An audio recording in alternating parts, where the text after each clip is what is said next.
vợ tao tao bây mấy nhớ phù nhau mấy nhớ phù nhau là bây giờ đặt bên là Maweta nhớ Amenuveve Concert ba nhà vào này giờ hoa mau về nhà nu mấy chị go vào đủ mua cái ta còn ăn nó ga ta phải chỉ ấy mà nó cái cái ta phải chỉ nhà miêu nha mia phải perong toyo double bulu mia phải ona mia mi bon agloga duaja na se anye do ujizo ge mia la plum keke tututu wa anye na Amenuveve Concert ma ala ba dua katan fa nya wo nye ala ba dua katan ye hom dem dua katan le ta flache ekwe de jeshi ba o nye nunana ala ba you support them to gbedodora ma to nunana vovo ma I mean nye menya le ke ma bloguer o daka nyung to ha makpui da jeshi ba nya fi aroro gba le mau magba ta flache nye fanu me hu chode le nye do ya o malama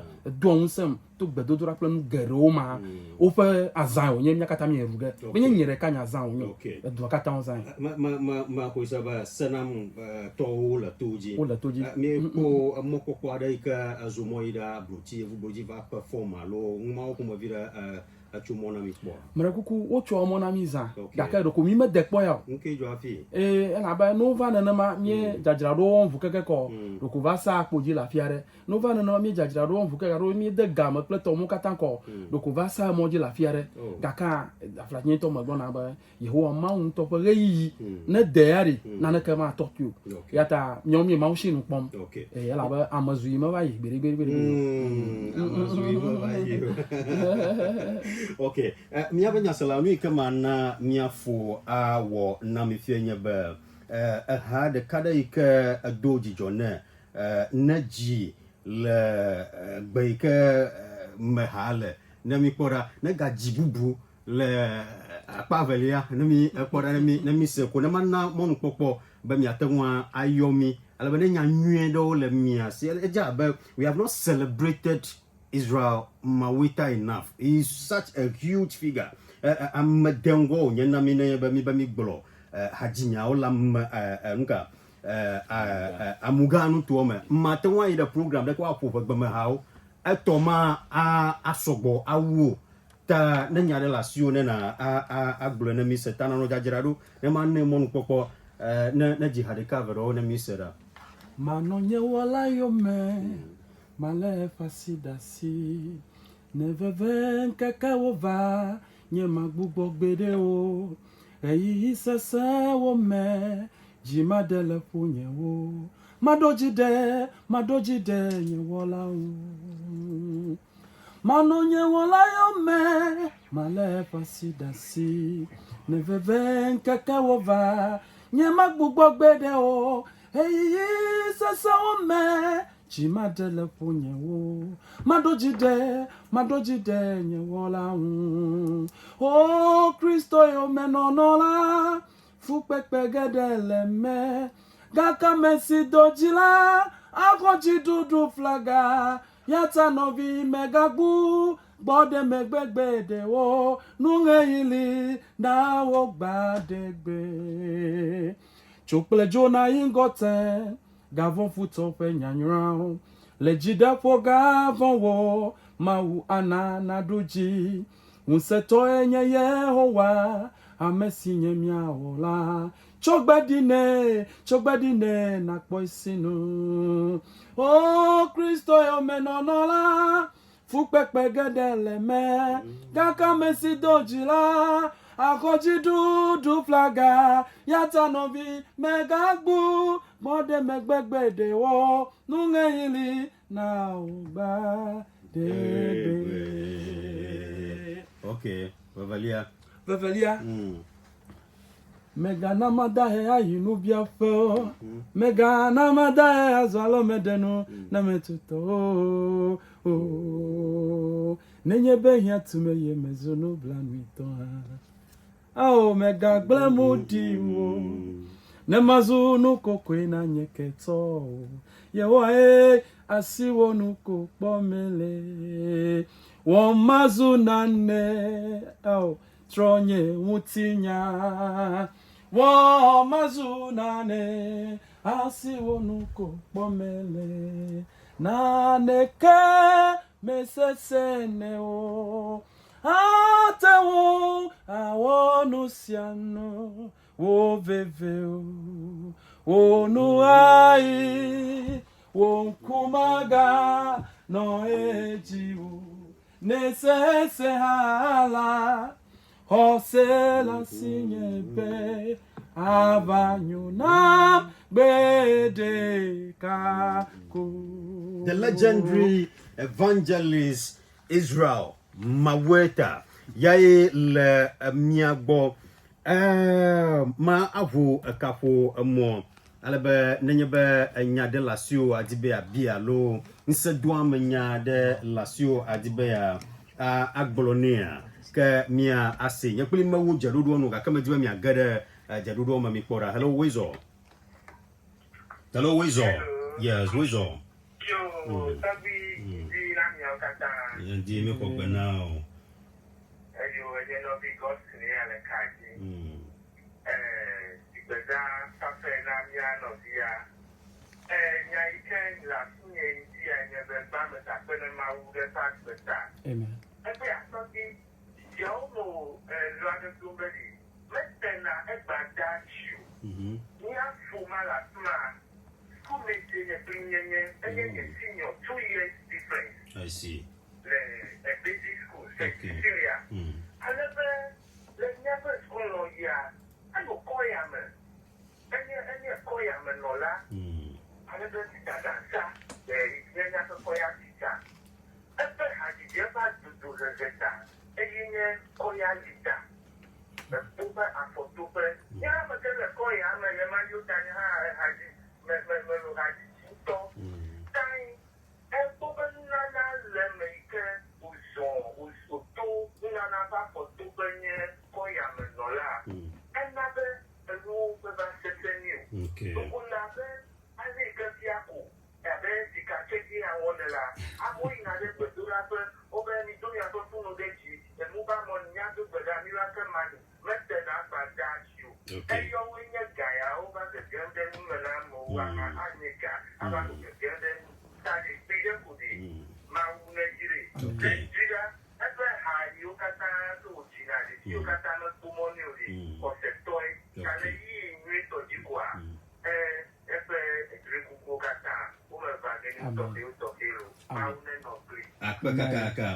Good morning, Togbe. How are you for me? We need to really celebrate this man, Honorable Minister, legendary evangelist Israel Maweta. He's a gem of Volta. Margaret Kaji. Hello, Wezo. Mato. Marakuyo. Kununami.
Amen. Amen. Me that me ajaga kwa mabubu de kaji 25th anniversary ma gava na me aga do 26th ta me do 25th me jego me tojo e nwere. Hello Wezo. Hello. Mato. Okay, Dia apa mato. Di follow. Yo, yonko na ijina misia. Okay.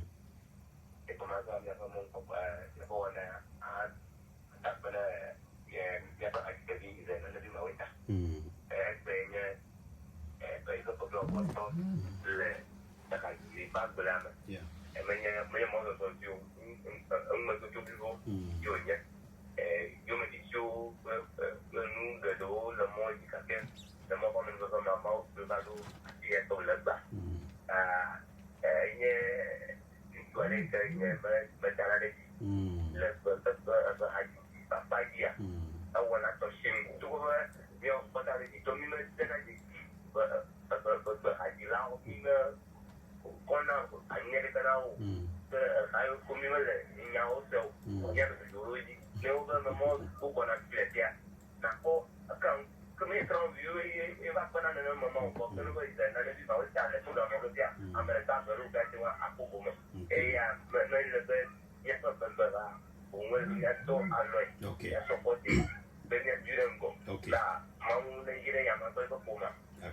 Ni dakpa kami kana mon popo am vabubo no agada manami o mia act to apa da mia pa jarudo hello wezo dia apa mato oh ma network ma demia ji tututu eh news on yonto okay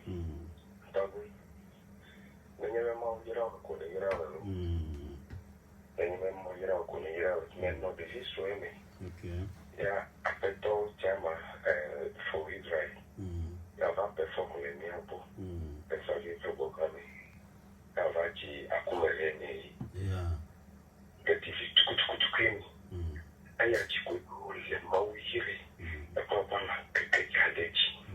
The Pacific Send the Yamachi. The Kafata Senepe. Maui. The one more fascinating or Yamachi. Amen. The one more fascinating or Yamachi. Pato. The Ketare Julia. Haji. The Ketare Julia. Mauka. Near for Katomi, which is very Maunami. Munade. Maunami. Ametohade. And I talk on the Yamapo. Okay. And that bedroom, Yanto, putting at the home. The putting at the home. Who and the boo. Yeah.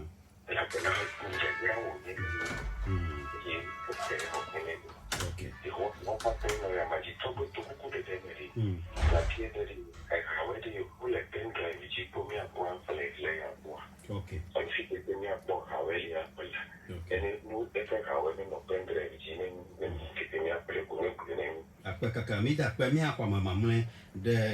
Good morning, Togbe. I'm Ayako from Ho. We need not to talk much. He has done it all. God bless him so much. Hello, William Amlenami. Hello, Wizo. Morning, sir.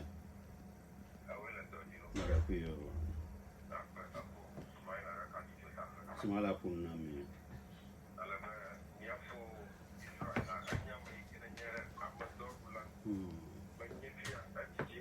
Okay.